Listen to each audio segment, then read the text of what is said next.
A very good Monday evening to all our viewers. You're watching Primetime News coming to you live and direct from our Newsfirst studios here in Colombo.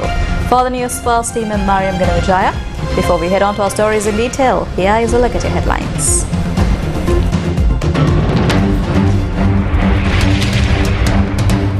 Professionals to hold decisive discussions tomorrow on future steps against government tax policy. State Minister of Finance clarifies reasons why the government introduced new income taxes.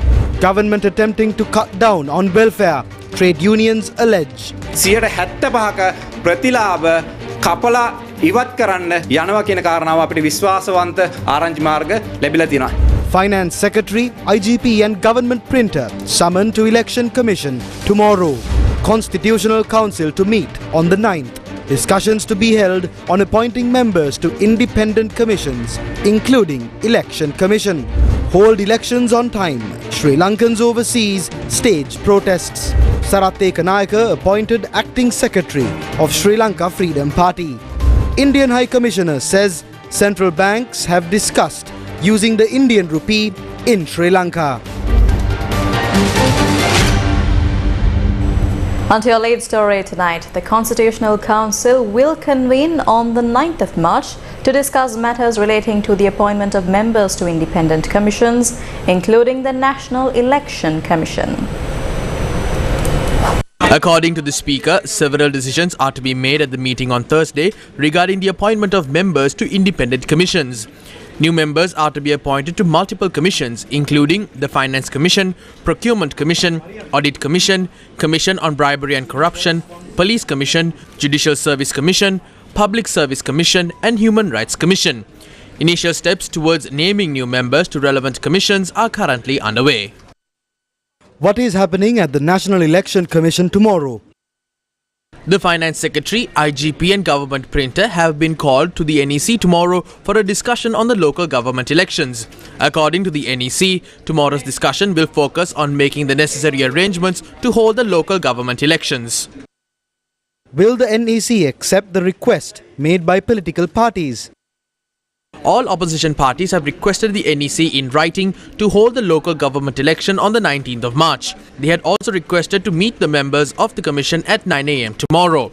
The NEC said that a fresh date for the election will be announced before the 9th of March after holding discussions with relevant institutions, including the Ministry of Finance, based on the order handed down by the Supreme Court. Sri Lankans residing overseas held protests in multiple cities demanding the local government election to be held immediately. This was the protest held in the Italian city of Florence by resident Sri Lankans. They claimed suppressing democracy through delaying elections should not be allowed.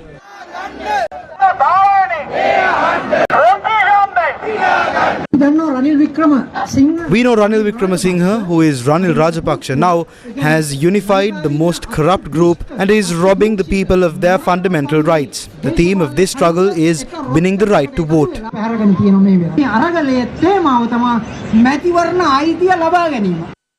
Another protest with a similar theme was held in Melbourne, Australia.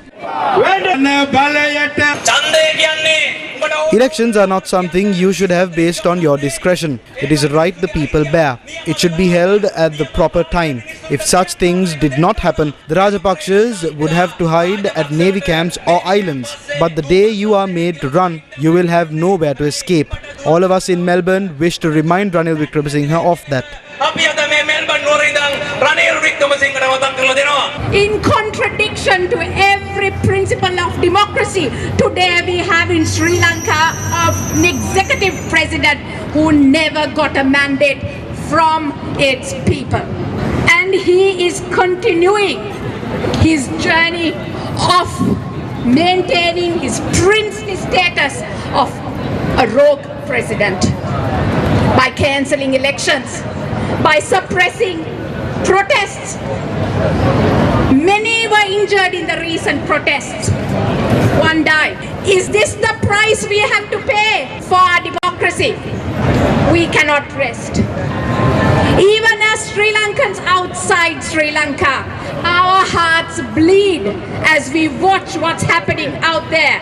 It is that pain, it is that love for our country that brings us here today. The Election Commission appears to be silent. They allowed the rogue nomination of Gotabaya Rajapaksa in violation of Article 99A of the Constitution. The Election Commission breached its duty when it failed to address the fact that Gotabaya Rajapaksa had not renounced his US citizenship.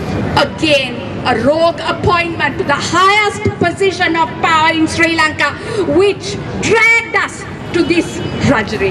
My fellow Sri Lankans, I repeat, let us not rest. We will continue this journey. Another demonstration was held in Stockholm, Sweden, under the theme Defeat the Government's Cowardly Attempt to Suppress Democracy by Denying Elections. It was organized by a group of Sri Lankans residing in Sweden. The Freedom People's Alliance convened a media briefing in Colombo today and explained reasons for the government to postpone the elections. Now they have to conduct the election because of the external intervention that was made. They are doing this grudgingly. The main reason is that projections show that both the members of the governing party, the Pohotua and the Elephant, don't even have the support of 10% of the population. It is clearly seen that the government is holding this election in a backdrop where they are slated to lose. When the results of the election come out, you will be able to see that these two parties will have the support of about 8% of the population. මේ රජයේ සමන්විත දේශපාලන පක්ෂ දෙකටම ජනතාවගේ අනුමැතිය තියෙන්නේ 8%ක පමණ මට්ටමේ කියා. දැන් ඔබතුමාට මේ පක්ෂේ තනතුරත් අහිමි වෙන්න නේද යන්නේ ලේකම්තුමාක ඔබතුමා ඉවත් කරනවා කියලා. මම දන්නේ නැහැ. I don't know. You are the one saying that. I saw that on the papers as well. It's been reported on TV as well. The issue that I have is the fact that I have not received a letter yet. I have not been informed in any way. If I am being removed from my position, I must be informed of it. නෝනා ඉස්සලා මට කියන්න ඕනේ. රටම දනී මම නොදනී. රටම අන්න හරි රටම දනී මම. That's right. The whole country knows, but I don't know. This clearly shows the program of the Podujana Perumana. They inform everyone else except the person who should be informed. Why are they scared? Send me the letter. මේ බය මට ලියුම එවන්නකෝ. The order given on the 3rd of this month is clear. The Secretary to the Ministry of Finance can no longer withhold the money allocated for the election. The financial obstacle in holding the election has been removed. The Election Commission says that the date for the election will be announced tomorrow, the 7th. We believe that there is no reason for the Election Commission to summon the Secretary to the Finance Ministry or the government printer and hold any discussion. The court has clearly given an order to both of these individuals. They have been directed not to obstruct the election. There is nothing left for the Commission to discuss with them. If they fail to heed the order of court, they will be in contempt and be punished accordingly. The Commission must hold the election on the earliest possible date. If the Commission delays the election any further, the government will use that time to bring some act in Parliament or hatch some conspiracy to prevent the election. There is no need to give the government more time to hatch their plots to prevent the election. If the President is of the stance that no election has been announced in the country, then it is clear that the President is playing with the franchise of the people. He is playing with the sovereignty of the people. He is trying to use the powers of the presidency that he was given to violate the laws and the constitution of the country, influence state officials, and postpone the election.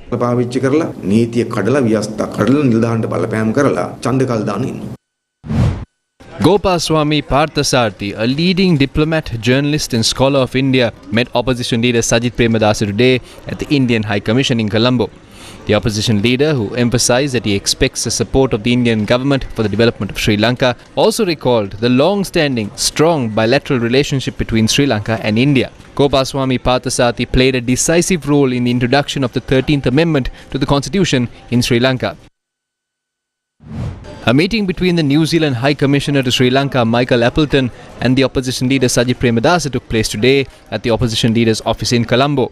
During the meeting, Sajith Premadasa had emphasized the need to conduct the election properly for the sake of strengthening the country's democracy.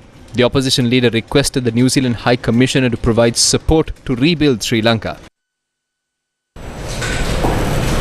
The conference, themed towards a people's revolution through an unarmed, neutral struggle, was held in Colombo today.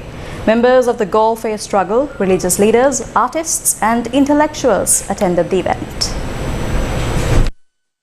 If we are to rescue this nation, we must restructure 4 institutions. What are they?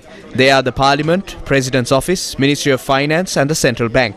These 4 institutions are the ones destroying our nation.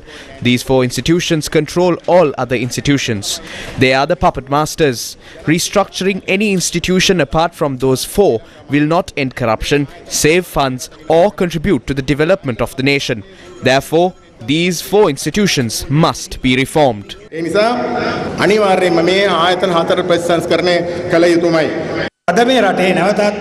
The people feel uneasy at present. The hero has bolted.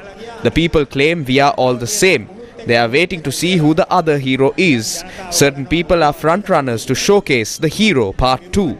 We respectfully urge the people to think clearly. A country cannot be governed with promises made on stage. Governing a country is a tough task. You need to be experienced, have a taste for administration, be shrewd, be patriotic, understand the crises in the country and have the ability to make sacrifices. If such attributes do not exist, one cannot even be a local council member. They will fail. If the people try to experiment with a leader again, the country will go back a further 10 years. To rule a country, you must be of good stature. The intention of everyone here is to ensure the standard of living of our children is improved. For that to happen, you must appoint individuals who possess great qualities and are able to govern the nation with the same set of qualities.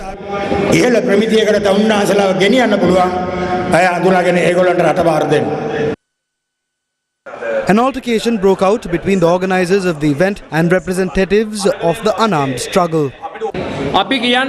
We wish to iterate, we are not on anyone's lap and neither will we be kneeling before anyone. We will not even kneel before Gotabaya Rajapaksa.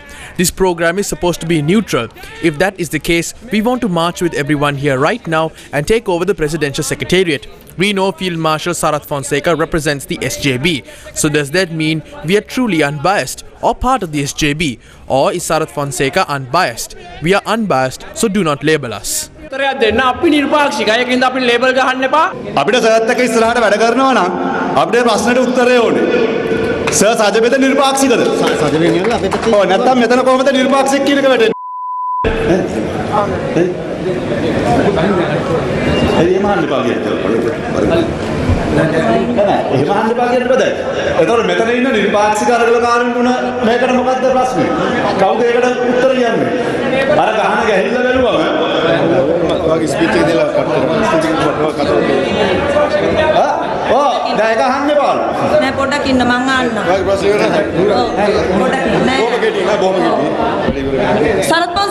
Mr. Sarath Fonseca, you talk about neutral members of the struggle. If so, remove yourself from the SJB and join us in this struggle. Is anyone from a political party ready to quit and join the struggle? If you're willing to, we will disregard our safety and join you on the streets. Sarath Fonseca, do you agree? If not, do not use us as scapegoats and call yourselves neutral members of the struggle.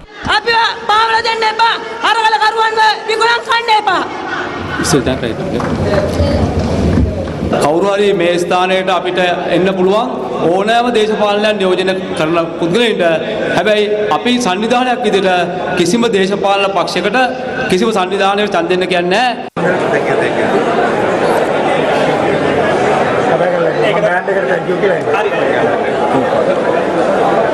Hello Teja. Thank you very much for coming.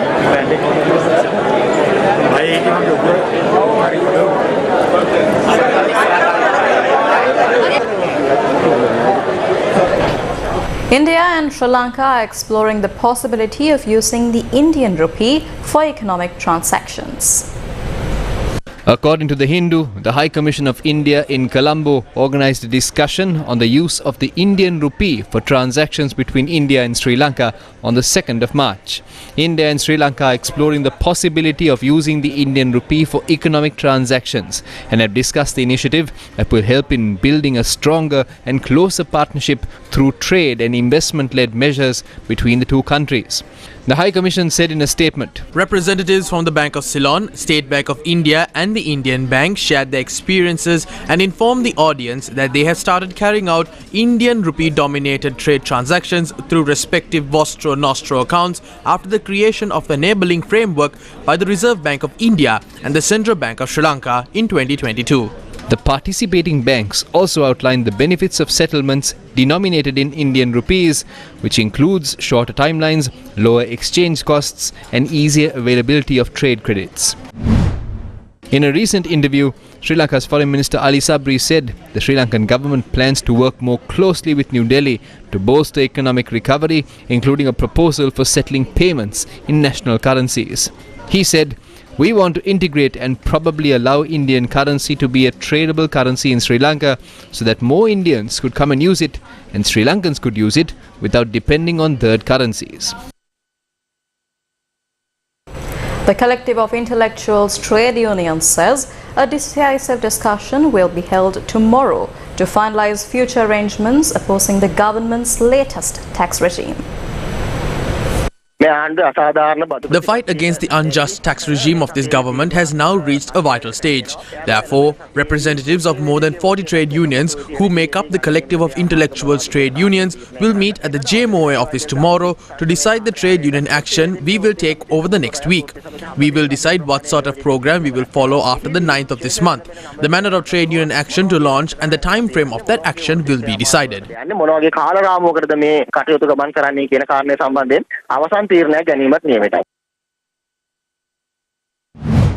State Minister of Finance Ranjit Siyamalapitiya clarified reasons for the new income tax to be imposed. What is the government trying to do with these? We are going to provide 2.8 million families with 10 kilos of rice. We assume that there are 4 members in a single family. Then we are assisting 11.2 million people. That is more than half of the population. These people don't have a voice. They are innocent. What will happen if these people cannot bear the pressure of making ends meet? Speaking to my learned friends who have benefited from free education, I know that it is hard for you to pay the payee tax, but we have a duty to look after the entire population of the country. That is the message that the intellectuals and professionals in the country should give out.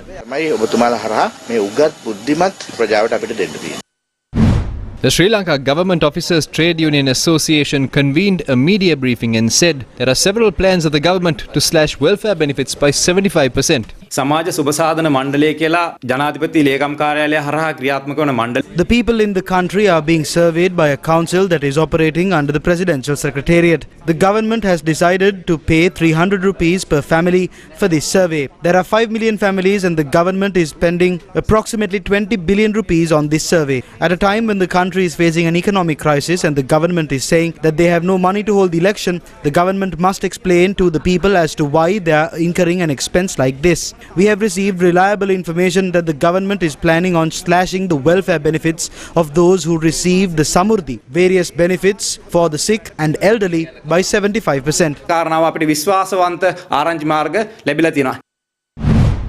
Deputy General Manager of Railways M.J. Indipulage said 24 regional train journeys, including the Udaya Devi train, were cancelled today due to a shortage of train drivers. The government's policy on mandatory retirement for those aged 60 years has given rise to this shortage. Reports suggested that nearly 57 train drivers had retired based on this decision. The group includes 7 drivers who were 65 years of age by the 31st of December last year and 35 engine drivers who were employed on contract basis until the 15th of January. 15 more train drivers are expected to retire by the 15th of March. The Train Drivers Association has attributed the shortage of staff for the inability to maintain a proper service. As a result of this shortage, the movement of cargo trains and several train journeys in areas including Navalapitiya, Matale, Kandy, Mahava and Batiklo were cancelled today. The Udaya Devi train from Colombo to Batiklo that was cancelled last Friday continues to remain suspended. However, the Department of Railways said plans have been made to operate office trains as usual from tomorrow while managing the current situation. The Deputy General Manager of Railways said that permission has been sought from the Public Service Commission to recruit train drivers on contract basis to avoid the shortage. However, permission has not been given to the request made in January this year. A special discussion regarding the current situation is scheduled to be held tomorrow, headed by the Minister of Transport. Multiple representatives, including the General Manager of the Department of Railways, members of the Train Drivers Association and other parties are expected to attend the discussion. The discussion will also focus on graded promotions for train drivers.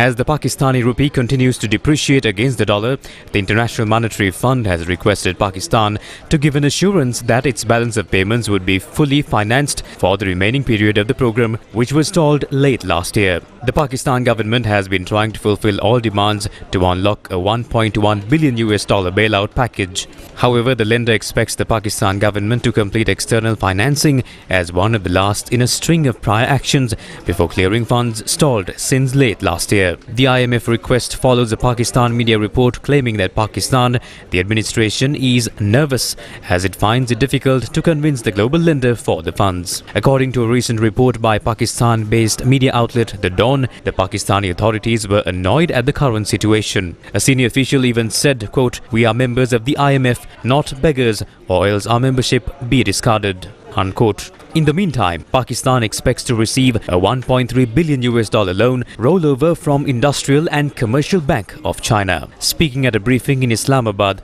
Pakistan's Finance Minister Ishaq Dar said the ICBS has approved the rollover of existing debt and actual inflows will happen in 3 tranches with $500 million in the next few days. The move follows a $700 million loan by China Development Bank earlier this week. The Ministry of Foreign Affairs in a statement says Sri Lanka's 6th periodic review under the International Covenant on Civil and Political Rights will be held on the 8th and 9th of March in Geneva. Sri Lanka has submitted 5 periodic reports in 1983, 1990, 1994, 2003 and 2013 and has also participated in 5 reviews. The 6th report was submitted on the 22nd of February 2019 to the Human Rights Committee, which conducts reviews of all countries. According to the statement, at the request of Sri Lanka, the 6th review will be conducted in hybrid format and will be led by Sri Lanka's permanent representative to the UN in Geneva, Himali Arunathilaka. The Sri Lanka delegation also comprises senior officials from the President's Office, Ministry of Public Security, Attorney General's Department, Ministry of Foreign Affairs and the Permanent Mission of Sri Lanka to the UN in Geneva, participating in person. Senior officials from Colombo will join the review virtually, representing the Ministry of Justice, Prisons Affairs and Constitutional Reforms, Ministry of Defence, Ministry of Women, Child Affairs and Social Empowerment, Ministry of Health, Department of Prisons, Department of Police, Office on Missing Persons, Office on Reparations and Office for National Unity and Reconciliation. However, Sri Lanka has once again rejected the UNHRC Resolution 51/1. Sri Lanka's permanent representative to the UN in Geneva, Himali Arunathilaka, reiterated that these are unhelpful resolutions which would polarize Sri Lankan society and that they do not serve the objective of promoting reconciliation in the country. She added, however, that Sri Lanka remains open to discussion with the Council, special procedures and treaty bodies. Newsfirst spoke to Dr. Jehan Pereira, the Executive Director of the National Peace Council, to understand the significance of the ICCPR review. What is the significance of the UNHRC Resolution 51/1? The main significance of this resolution is that it has brought into play a monitoring mechanism in the UN itself in Geneva to look at what happened in Sri Lanka in the past, to collect information, to collect data about what happened in the past and also what is happening in the present with regard to serious human rights violations. Why is Sri Lanka rejecting it? So the government does not like this, doesn't want the international community monitoring us in this way, the UN in particular. That is the main reason why it is opposing the UN Resolution 51/1. Naturally, Sri Lanka feels that its sovereignty is being impacted upon. What happened in Sri Lanka is the business of Sri Lankan judicial system to deal with and not that of an international system. That's the main reason. But also this latest resolution, 51/1, also brings in new dimensions also, such as the economic crimes, which is something quite new, and it's a new development even internationally. What are the implications of rejecting this resolution? The implications of rejecting it are that the problem is not going to go away. It's now on the UN Human Rights Council agenda. It's an agenda item. We have to discuss it with the UN Human Rights Council if we are to get it off the agenda. By simply rejecting it, it's not going to go off the agenda. It's going to remain there. In addition to Sri Lanka, Egypt, Turkmenistan, Zambia, Peru and Panama will also be reviewed by the Human Rights Committee during its 137th session held from the 27th of February to the 24th of March 2023. Farmers are now harvesting their fields, and the fields of these farmers speak volumes of the ill effects of the arbitrary fertilizer ban that was imposed during the former Rajapaksa government. The Anuradhapura, Polonnaruwa, Jaffna, Ampara, Mana and Vaunia districts are among the districts where paddy farming is most prevalent. This is the harvesting season. Farmers in these districts, as well as those across the country, lament that their produce does not fetch a fair price in the market. The Anuradhapura Nuwaravava United Farmers Association convened a media briefing today and spoke about the issues that they face. Although they said that a kilo of nadu will be purchased at a price of 100 rupees, not a single businessman or government official has come to our settlement to purchase paddy from our farmers. I have a few paddy shoots in my hand and half of these shoots are hollow. We only get about 60 to 65 bushels per acre. This is the situation in Dehiyattakandia. Representatives of the Sadunpura Farmers Organization in Dehiyattakandia convened a media briefing and said that many farmers in the Mahaveli Sea Zone have been deprived of the diesel concession.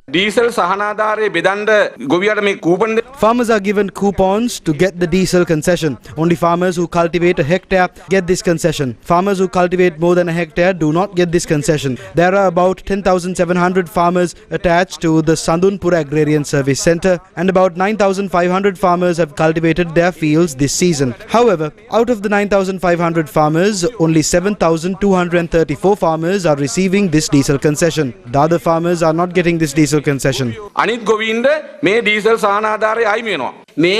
Even from this money that is provided by the Ministry of Agriculture is taking half of it to pay off salaries. Therefore, we stress that all aid coming from overseas for farmers in the country must be given to the farmers. This is what farmers in the Mahaveli Sea Zone in Girandurukotte Mahiyanganaya had to say. You must first protect the farmers. Give the farmers chemical and organic fertilizer that are of a proper standard. If you don't protect us and allow us to suffer, you will have to face more issues in the future. These farmers have been suffering losses for about 4 to 5 seasons now, and this has pushed many farmers away from their fields. We would like to inform officials that if we are not provided proper fertilizer this season, we will not sow our fields. Former Minister Sarath Ekanayake has been appointed as the acting secretary of the Sri Lanka Freedom Party.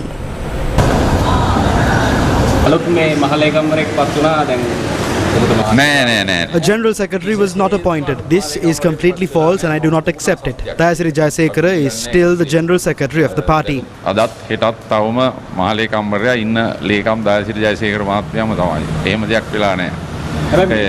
He was the Deputy General Secretary for a long time. The General Secretary of the party travelled overseas and therefore the Deputy General Secretary becomes the Acting General Secretary. That is all.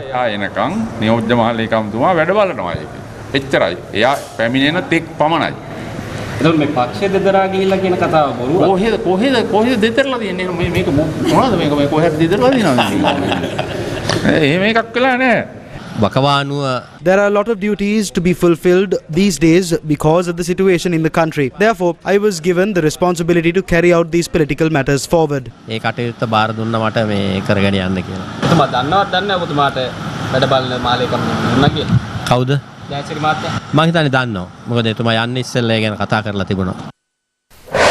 News First with the people. Minister of State for Foreign Affairs Tharaka Balasuriya was amongst the attendees present for the 5th United Nations Conference on the Least Developed Countries taking place in Doha, Qatar. The event is being held from the 5th to the 9th of March. State Minister Taraka Balasuriya met with counterpart Sultan bin Saad Al Muraiki, the Minister of State for Foreign Affairs in Qatar, for a discussion that touched upon many areas, including the recognition of the Sri Lankan engineering degrees by Qatari authorities and Sri Lanka's technical support for Qatari government's attempt to promote cricket in Qatar. Taraka Balasuriya also expressed Sri Lanka's unwavering support for the Palestinian cause and its people to President of the State of Palestine, Mahmoud Abbas. With ongoing progressions and developments on the new establishment of the Office of Overseas Sri Lankans, the State Minister held side meetings with His Excellency Antonio Vitorino, Director of IOM in Doha, in which His Excellency Vitorino assured IOM support on the digitalization of the Office of Overseas Sri Lankans, as well as continuous support of the IOM with matters pertaining to migration. State Minister Balasuriya also met with the Deputy Minister of Foreign Affairs of Italy, Maria Tripodi. Discussions were held particularly on bilateral relations between the respective countries. They had thanked Maria Tripodi for including Sri Lanka in the Flow Decree program, which aims for the recruitment of migrant workers to Italy from non-EU countries. Today is the Medin full moon Poya Day. It was on a day like today that Siddhartha Gautama Buddha proceeded from Veluvanarama to visit his place of birth, the city of Kimbulwatpura. This was his first visit to the Shakyan kingdom 7 years after his enlightenment as the Buddha. Local Buddhists consider the Medin Poya Day as the Sripada Poya Day, while Buddhist devotees worldwide consider it the Poya Day that taught the value of gratefulness. The Buddha visited his place of birth, Kimbulwatpura, on a Medin Poya Day. It was on this occasion that his father, King Suddhodana, paid obeisance at the feet of the Buddha. At first, the senior Shakyans did not come to pay their obeisance to the Buddha due to their pride and arrogance. Reading their mind, the Buddha had to exhibit the Yama Mahapelahara. After seeing this miracle, all the Shakyans were in awe and came forward to pay their obeisance to the Buddha. The Buddha also preached the Sandakinduru Jatakaya to Princess Yashodhara. During this visit, the Buddha ordained Prince Nanda and Prince Rahula. The 26th sermon of the Siri Sadham Seta series of sermons, organized by the Opposition Leader's Office on each Poya Day, was held today as well. The sermon was conducted by Shastrapati Venerable Tihagoda Bhadya Thera. A puja was held at the Shakya Malake opposite the headquarters of the Capital Maharaja Group this morning. Today's puja was sponsored by AF Jones Tea, a subsidiary of the Capital Maharaja Group. Biz Fast. The central bank has taken steps to conduct a treasury bill auction worth 85,000 million rupees or 85 billion rupees on the 8th of March. Bids should be submitted before 11 a.m. on that day. The central bank announcement states that the related payments should be made by the 10th.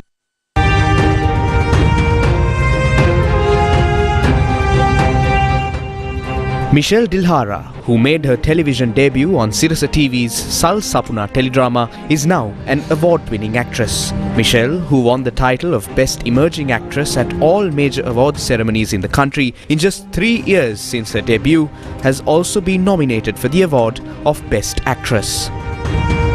The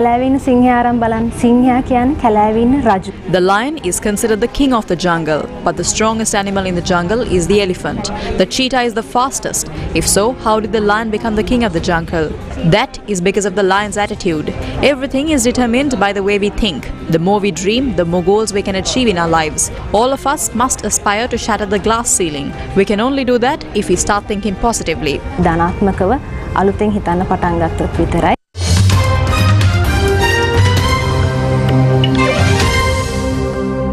In international developments, China is set to increase defense spending this year by 7.2% to $230 billion. China is also targeting economic growth of about 5% in 2023, one of its lowest targets in decades. Were made at the National People's Congress, a rubber stamp parliament, which is due to confirm President Xi Jinping's third term. The two sessions, as the meetings are known, are on annual affair. This year's sessions are particularly significant as delegates are expected to reshape several key Communist Party and state institutions. The NPC will also unveil the new premier, China's equivalent of a prime minister, who traditionally oversees the economy and administrative aspects of governance. Li Qiang, one of Xi's most trusted colleagues, is expected to assume the role. Greek Prime Minister Kyriakos Mitsotakis has asked for forgiveness from the families of the 57 victims of the tragic recent train crash. In a Facebook message, Mitsotakis said that in the Greece, different directions cannot run on the same line and no one notice. Protests have continued for days. Clashes with police were reported yesterday as thousands joined a demonstration in the capital, Athens. Police estimated 12,000 people attended the protest. They said 7 officers were hurt and 5 arrests were made. On the night of the 28th of February, a passenger train and a freight train that were travelling in opposite directions ended up on the same track. The first 4 carriages of the passenger train were derailed and the first 2 caught fire and were almost completely destroyed. The train crash has been widely attributed to human error. A 59-year-old station master in Larissa, who was charged with manslaughter by negligence, appeared in court yesterday and has been taken into custody. Amitabh Bachchan, one of India's most famous actors, says he was injured on set, resulting in painful movement and breathing.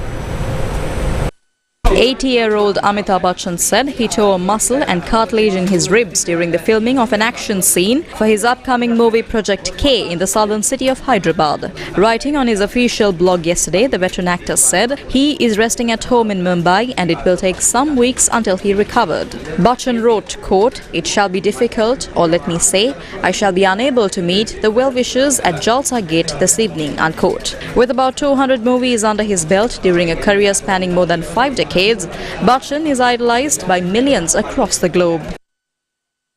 And that's a wrap of your news for tonight. For the News First team and Mariam Ganavijaya, good night and take care.